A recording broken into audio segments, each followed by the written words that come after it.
Hello everyone, welcome to the new video. And देखो, generally सभी लोग बोलते हैं कि यूपी पीसीएस के लिए घटना चक्र बहुत इंपॉर्टेंट है। वहाँ से डायरेक्टली क्वेश्चन आते हैं एग्ज़ाम में। तो घटना चक्र क्यों इम्पोर्टेंट है, इसी का मतलब मैंने एक छोटा सा एनालिसिस का वीडियो बनाया है। मैंने क्या किया है, लास्ट ईयर जितने भी हिस्ट्री के क्वेश्चन पूछे थे उनको मैंने घटना हिस्ट्री की जो घटना चक्र है जनरली, उसमें मैंने सर्च किया है कि कितने क्वेश्चन डायरेक्टली वहाँ से आए थे, है ना, और कितना कॉस्ट बेनिफिट रहता है अगर हम घटना चक्र को अच्छे से करें। क्योंकि देखो, हिस्ट्री और ज्योग्राफी ये थोड़े दोनों सब्जेक्ट ऐसे होते हैं कि यहाँ पे फैक्ट्स को रटना बहुत ही ज़्यादा डिफ़िकल्ट होता है। आपको एक स्टोरी पता होती है, कॉन्सेप्चुअल क्लैरिटी होती है, लेकिन डेट्स और अब बहुत ही नेम्स वगैरह में थोड़ा कन्फ्यूज़न होता ही है। तो कई बार बहुत सारी चीज़ें होती हैं कि डायरेक्ट अगर आप किसी भी ट्रिक को वगैरह यूज़ करके आप रट्टा भी मार लो या फिर पी वाई क्यूज़ को आप अच्छे से कर लो, तो बहुत सारे क्वेश्चन फंस जाते हैं एग्ज़ाम में। तो वही मैंने मतलब इस वीडियो में थोड़ा सा प्रयास किया है बताने का। तो जनरली देखते हैं कितने क्वेश्चन आए थे घटना चक्र से। तो देखो, लास्ट ईयर का ये पेपर है 2023 का, ये मैंने दृष्टि आईएएस की वेबसाइट से उठाया था, तो इसका लोगो आ रहा होगा यहाँ पे। तो देखो, सबसे पहला हमारा क्वेश्चन था करीबन, देखो हिस्ट्री का जो 25 से 26 क्वेश्चन आते हैं हिस्ट्री के, है ना। मैक्सिमम तो 20 रहते ही हैं, लेकिन कई बार 25 26 और ज़्यादा भी आ सकते हैं। तो जैसे ये क्वेश्चन आया था लास्ट ईयर 23 से आया था। ये कौन सा सेट है, ये है सेट नंबर, इस पर शायद नहीं लिखा है, पर हम क्वेश्चन पढ़ते हैं। देखो, ये क्वेश्चन आया था कि ग्रीक साकाज कुशान्स, इनको क्रोनोलॉजी में अरेंज करना था। अब ये क्वेश्चन घटना चक्र से ही आया था डायरेक्ट, लेकिन ये यूपी पीसीएस का पीवाई क्यों नहीं था, ये आईएएस प्री में पूछा गया था 2006 में। डायरेक्टली क्वेश्चन उठाया गया था सेम टू सेम, और लैंग्वेज भी सेम थी। देन मिलिंद पन्नो आया था। मिलिंद पन्नो तो देखो नागसेन, इसका सिंपल सा था। अगर आप कोई बुक्स का, लिटरेचर का एक लिस्टिंग होती है, वो आपको पढ़नी होती है। लेकिन ये Milinda Panho is in the form of a dialogue between king Menander and Buddhist monk. ये भी आईएएस का प्री में पूछा गया था 1997 में। जनरली पिछले 1 2 साल से कुछ पैटर्न देखने को मिला है कि जो आईएएस के पीवाईक्यूज होते थे ना, इजी वाले, बहुत यानी कि 10 15 साल पहले के, वो यूपी पीसीएस अब रिपीट कर रहा है ना। तो ऐसे बहुत सारे क्वेश्चन देखने को मिले हैं। अब जैसे Charaka Samhita is divided into how many chapter and sections. अब जो ये था, ये वाला क्वेश्चन नहीं मिला था, और ये क्वेश्चन बहुत लोगों को टफ लगा था। ठीक है।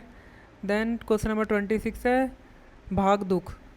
भाग दुख ये वाला जो क्वेश्चन है, ये सेम टू सेम तो नहीं था, ना ही कोई पीवाई क्यू था, लेकिन एक यूपी पीसीएस में जो घटना चक्र है उसकी लिस्टिंग दे रखी है ये वाली, वहाँ से ये भाग दुख उठाया हुआ है टैक्स कलेक्टर, है ना। तो यहाँ पे हो जाएगा हमारा रेवेन्यू कलेक्टर। तो मतलब मान लेंगे कि वहीं से आया है, जीसी से ही। देन फिर ये आर्कियोलॉजिकल साइट प्रेजेंट लोकेशन, ये साइट का मतलब डायरेक्टली तो ऐसा ऐसा क्वेश्चन था नहीं, लेकिन एक एक साइट करके दे रखी थी, तो एलिमिनेशन हो सकता था अगर आपने जीसी अच्छे से पढ़ी हो या फिर अगर आपने नोट्स अच्छे से पढ़े हो। ये बेसिक क्वेश्चन था, है ना, लोकेशन। और ऐसा ही ये ईस्टर्न बाउंड्री वाला था, इसमें भी मतलब यही था कि डायरेक्टली तो वहाँ पे था नहीं, लेकिन बहुत सारी चीज़ों का दे रखा था कि ईस्ट में ये साइट है, ये ऐसा है, वेस्ट में ये है, देन साउथ में ये साइट है। तो उस हिसाब से एलिमिनेशन हो सकता था इस क्वेश्चन में भी, है ना। देन ये वाला 29 क्वेश्चन नहीं था, क्यों Puranas with reference to the Puranas which one of the following statement is correct. तो ये क्वेश्चन मौर्यन डायनेस्टी, विष्णु पुराण, ये मैंने पढ़ा था, लेकिन ये एसएस तो नहीं है, शायद लुसेंट में भी नहीं है, और किसी रिसोर्स में भी नहीं है, और ना ही घटना चक्र में है। लेकिन ये किसी ना किसी बुक में था, शायद मैंने पढ़ा था।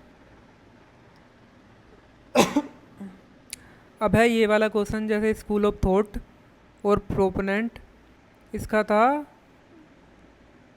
मीमांसा दर्शन हमारा जैमिनी, और इसमें बताना है which of the following pair school of thought proponent is correctly match, है ना, करेक्टली मैच बताना था इसमें। तो एक लिस्ट दी हुई है, न्याय हमारा गौतम है, देन न्याय गौतम, अगर आपको ये भी याद होगा तो डायरेक्टली एलिमिनेट हो जाएगा। ये लिस्ट दी हुई है हमारी घटना चक्र में ही। अब ये देखो, ये ऑथर ऑफ न्याय दर्शन वाज गौतम। ये क्वेश्चन भी दे रखा है, यूपी पीसीएस मेंस के 2005 में पूछा गया है ना। देन ये कैप्टन हॉकिंस वाला सच क्वेश्चन नहीं था घटना चक्र में, ना ही खरीदार था, लेकिन शायद ये एनसीईआरटी में था, मुझे याद नहीं है ऐसा। देन ये भी नहीं था, ये बुक्स और कंटेक्स्ट का, मतलब बुक्स और ऑथर वाले क्वेश्चन तो वो पूछ रहे थे, लेकिन अब उन्होंने कंटेक्स्ट भी पूछना स्टार्ट कर दिया है कि एक्चुअल में बुक में था क्या। ऑलरेडी बुक की लैंग्वेज इतनी टफ होती है, मतलब बुक का नाम याद करना बहुत डिफ़िकल्ट होता है। देन हमारा 34 था, 34 में था ये, वैसा सच तो देखो डायरेक्टली नहीं था, लेकिन ये बहुत ही इजी था।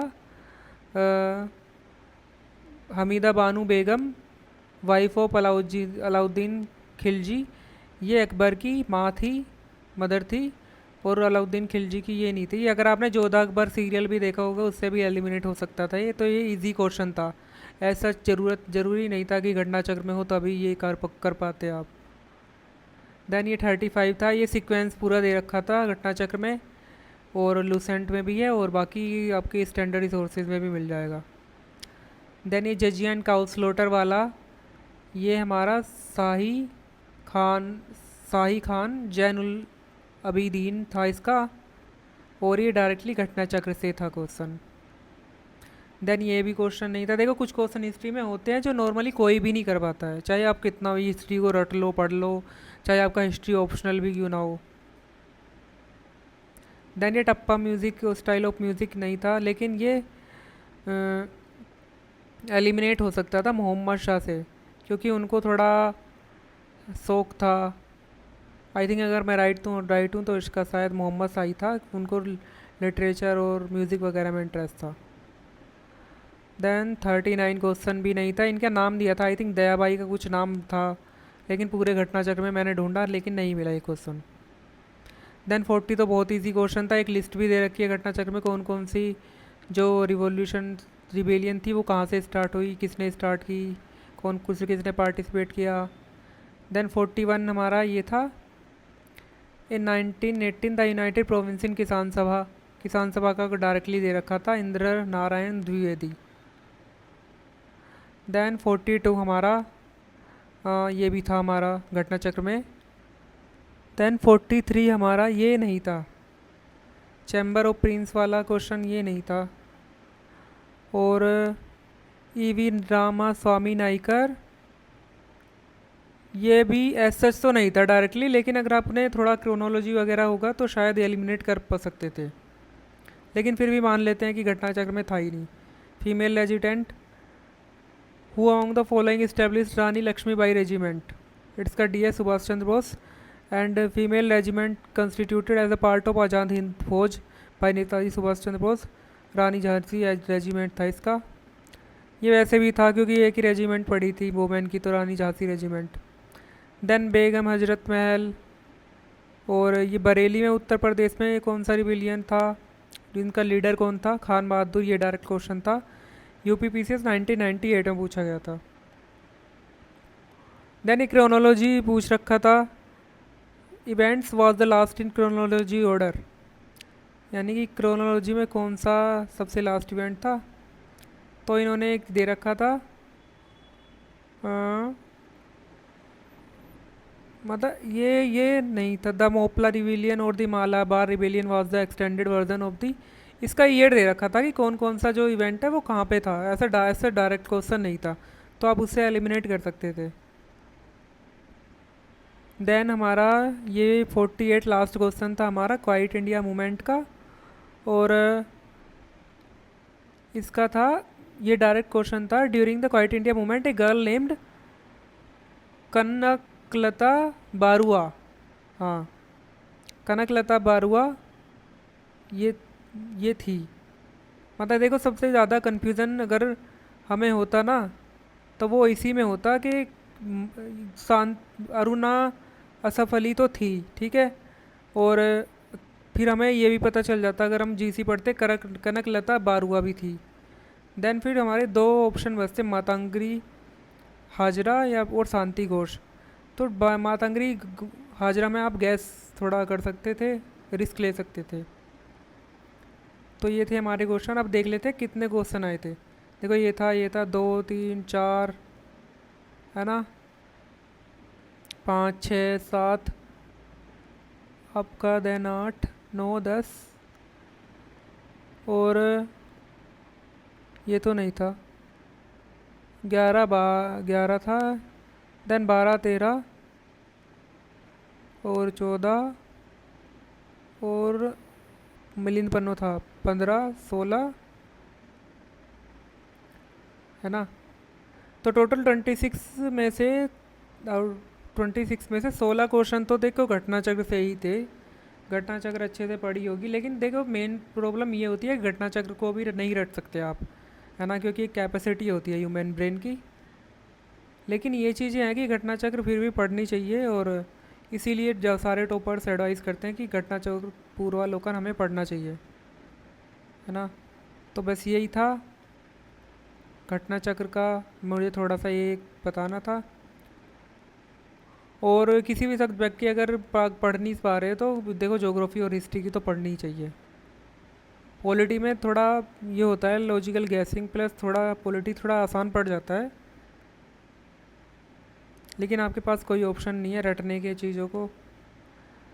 बाकी कुछ वीडियोस में लाऊंगा ट्रिक्स के थ्रू हिस्ट्री को कैसे पढ़ें और कैसे मैंने पढ़ी है। तो बस यही था एक छोटा सा वीडियो एनालिसिस का।